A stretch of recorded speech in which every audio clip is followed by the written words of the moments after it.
ರೆಕ್ಕೆಯ ಕುದುರೆ ಏರಿ ಬೆಳ್ಳಿ ಬೆಳ್ಳಿ ಮೋಡವ ದಾಟಿ ಬರುವ ನಿನ್ನ ಅಪ್ಪಯ್ಯ.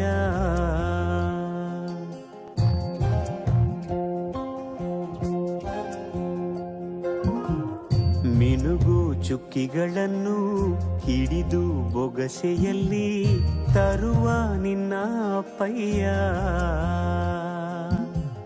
ರೆಕ್ಕೆಯ ಕುದುರೆ ಏರಿ ಬೆಳ್ಳಿ ಬೆಳ್ಳಿ ಮೋಡ ದಾಟಿ ಬರುವ ನನ್ನ ಅಪ್ಪಯ್ಯ. ಮುಡಿಯುವೆನು ಮುಡಿಯೊಳಗೆ ಮಿನುಗುವ ತಾರೆ, ನಡೆಯುವೆನು ಅವನ ಜೊತೆ ನೋಡಲಿ ಊರೇ. ಕಂದ ಕಂದ ನೀನೇ ಚಂದ ಅಂತ ಅಂತಾನೆ, ನಿನ್ನ ಕೂಡೆ ಕಣ್ಣ ಮುಚ್ಚೆ ಆಟ ಆಡ್ತಾನೆ. ರೆಕ್ಕೆಯ ಕುದುರೆ ಏರಿ ಬೆಳ್ಳಿ ಬೆಳ್ಳಿ ಮೋಡ ದಾಟಿ ಬರುವ ನನ್ನ ಅಪ್ಪಯ್ಯ. ಬರುವ ನನ್ನ ಅಪ್ಪಯ್ಯ.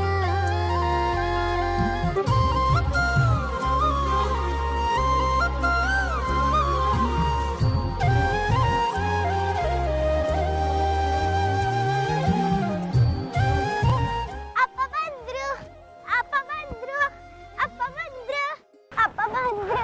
ಕಾಮನ ಬಿಲ್ಲನ್ನು ಕೇಳಿದ ತಕ್ಷಣ ಕೈಯಲ್ಲಿ ಇಡುತ್ತಾನೆ, ಹುಣ್ಣಿಮೆ ಬೆಳಕ ವಸ್ತ್ರವ ಮಾಡಿಸಿ ತಂದು ಕೊಡ್ತಾನೆ. ಕಾಮನ ಬಿಲ್ಲನ್ನು ಮಾಡಿಕೊಳ್ಳುವೇನು ಕೈಯ ಬಳೆಯಾಗಿ. ಅಪ್ಪ, ನಾನು ಎಷ್ಟು ಮಿಸ್ ಮಾಡ್ಕೊಂಡೆ ಗೊತ್ತಾ?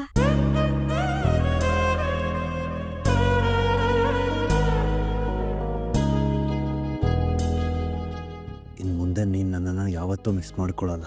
ಇನ್ಯಾವತ್ತೂ ನನ್ನ ಬಿಟ್ಟು ಹೋಗಲ್ಲ ತಾನೆ? ಇನ್ ಮುಂದೆ ದಿನ ನನ್ನನ್ನು ಕರ್ಕೊಂಡು ಹೋಗ್ತೀಯಾ? ಅಪ್ಪ, ನಾನು ನಿನ್ಗೊಬ್ಬರನ್ನ ಪರಿಚಯ ಮಾಡಿಸ್ತೀನಿ. ಅಪ್ಪ, ಎದ್ದಳಪ್ಪ ಮೇಲೆ, ಎದ್ದೇಳು. ಟೀಚರ್, ಇವರೇ ನಮ್ಮಪ್ಪ ಅರ್ಜುನ್. ಅಪ್ಪ, ಇವರೇ ನಮ್ ಕಾವೇರಿ ಟೀಚರ್, ನಮ್ ಶಾಲೆಗೆ ಬಂದಿರೋ ಹೊಸ ಹೆಡ್ ಮಿಸ್. ನಿಮ್ಗೆ ಗೊತ್ತಾ ಅಪ್ಪ, ಇವರು ಇವತ್ತೇ ನಮ್ ಶಾಲೆಗೆ ಬಂದಿದ್ದು. ನೀನು ಬಂದಿದ್ಯಾ? ನಂಗೂ ಎಷ್ಟು ಖುಷಿ ಆಗ್ತಿದೆ ಗೊತ್ತಾ? ಹೌದು ಕಂದ, ನನ್ನ ಹೆಂಡತಿ ಎಲ್ಲಿರ್ತಾಳೋ ಅಲ್ಲಿ ನಾನು ಇರ್ತೀನಿ. ನಾನು ಆಕಾಶ ಸರು ಇರೋ ಕಡೆ ಈ ಕಾವೇರಿನೂ ಇರ್ಬೇಕಲ್ವಾ ಪುಟ್ಟಿ?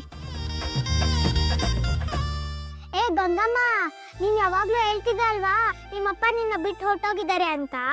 ಆದ್ರೆ ನಮ್ಮಪ್ಪ ನನ್ನ ಯಾವತ್ತೂ ಬಿಟ್ಟು ಹೋಗಲ್ಲ. ಅದ್ ನನಗೆ ಗೊತ್ತು ನೋಡಿ ಬೇಬಿ.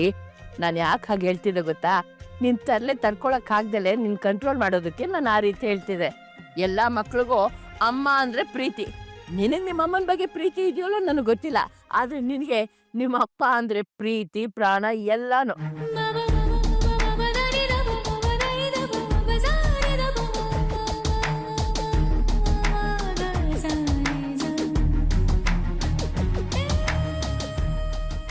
ಹೆಂಡತಿ ಅರ್ಜುನ್ ಮಗಳು ಸಖತ್ ಚುಟ್ಟಿ ಅಲ್ವಾ? ಹೌದು ಸರ್, ನಾನು ಬಂದು ಸ್ವಲ್ಪ ಹೊತ್ತಿಗೆನೆ ಆ ಹುಡುಗಿ ತುಂಬಾ ಇಷ್ಟ ಆದ್ಲು.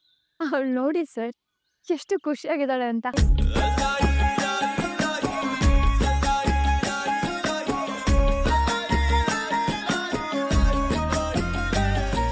ನಿಮ್ಮನ್ನ ತನ್ನ ಅಪ್ಪ ಅನ್ಕೊಂಡು ಖುಷಿಯಿಂದ ಬೇಗ್ತಾ ಇದ್ದಾಳೆ.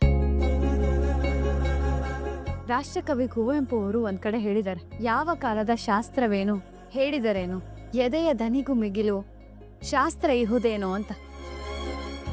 ಗಂಗಮ್ಮ,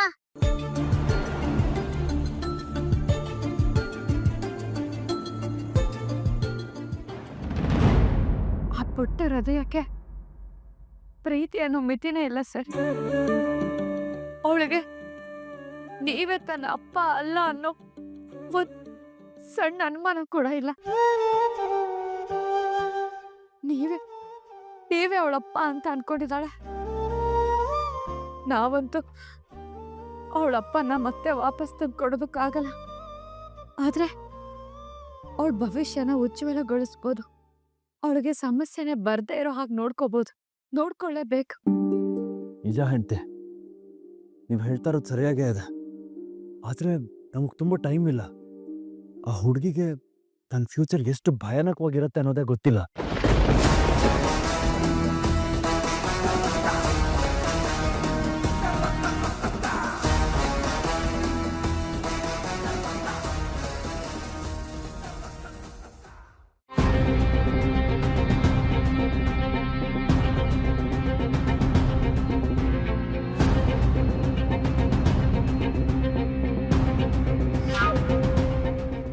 ಡಾಕ್ಟರ್ ಏನಾಯ್ತು? ಯಾಕೆ ಮಾತಾಡ್ತಿಲ್ಲ? ಹೀಗೆ ಮೌನವಾಗಿರ್ಬೇಡಿ ಡಾಕ್ಟರ್, ತುಂಬ ಗಾಬರಿ ಆಗುತ್ತೆ. What's wrong doctor? ರಿಪೋರ್ಟ್ ನೋಡಿ ಯಾಕೇನು ಹೇಳ್ತಾ ಇಲ್ಲ ನೀವು? ಎಲ್ಲನೂ ಹೇಳ್ತೀನಿ, ಆದರೆ ನೀವು ಗಾಬರಿ ಆಗಬಾರ್ದು. ಆ್ಯಸ್ ಎ ಡಾಕ್ಟರ್ ನಾನೇನು ನಿಮ್ಮಿಂದ ಮುಚ್ಚಿಡೋಕ್ಕಾಗಲ್ಲ. ಮುಚ್ಚಿಡ್ಲೂಬಾರ್ದು. ಅವಳ ಹಾರ್ಟಲ್ಲಿ ಹೋಲ್ ಇರೋದ್ರಿಂದ ಓಪನ್ ಹಾರ್ಟ್ ಸರ್ಜರಿ ಆಗಬೇಕು. ಅವಳ ದೇಹ ತುಂಬ ಸೂಕ್ಷ್ಮವಾಗಿದೆ. ಇನ್ನೂ 6 ತಿಂಗಳು ಅವಳಿಗೆ ಆಪರೇಷನ್ ಮಾಡೋ ಹಾಗಿಲ್ಲ. ಅವಳ ದೇಹ ಆಪರೇಷನ್ಗೆ ಪ್ರಿಪೇರ್ ಆಗಬೇಕು ಅಂತಾನೆ ಈಗ ಅವಳಿಗೆ ಮೆಡಿಸಿನ್ಸ್ ಎಲ್ಲ ಕೊಡ್ತಾ ಇರೋದು.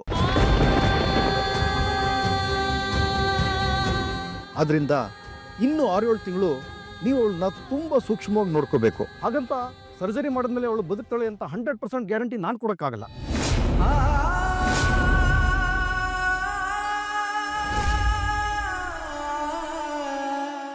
ನಮ್ಮ ಪ್ರಯತ್ನ ನಾವು ಮಾಡ್ತೀವಿ, ಉಳಿದಿದ್ದೇನಿದ್ರು ಆ ಭಗವಂತನ ಕೈನಲ್ಲಿದೆ. ಈ ಆಪರೇಷನ್ಗೆ ಎಕ್ಸ್ಪರ್ಟ್ ಡಾಕ್ಟರ್ಸ್ಗಳು ಕೂಡ ಇರ್ತಾರೆ. Let us hope for the best.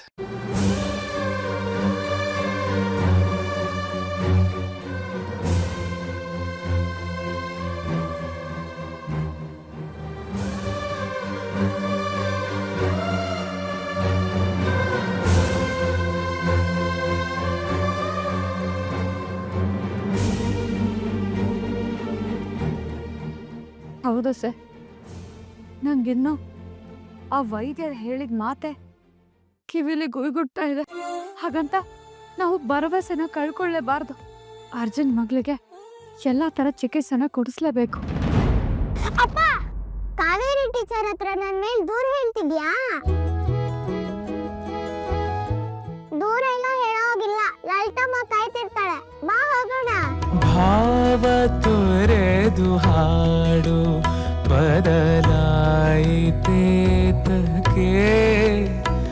ತಲುಪೀತೆ ಈ ಮೌನ ನಿನ್ನೆದೆಯ ತೀರಕ್ಕೆ. ಈಗ ಬರುವೆನೆಂದು ಮರೆಯಾದ ಜೀವವೇ ನನಗೂ. ಅಪ್ಪ, ಇವತ್ತು ನಂಗೆ ಊರೆಲ್ಲ ಮೆರವಣಿಗೆ ಮಾಡಿಸ್ಕೊಂಡು ಕರ್ಕೊಂಡು ಹೋಗ್ತೀಯಾ? ಕರ್ಕೊಂಡು ಹೋಗ್ತೀನಿ.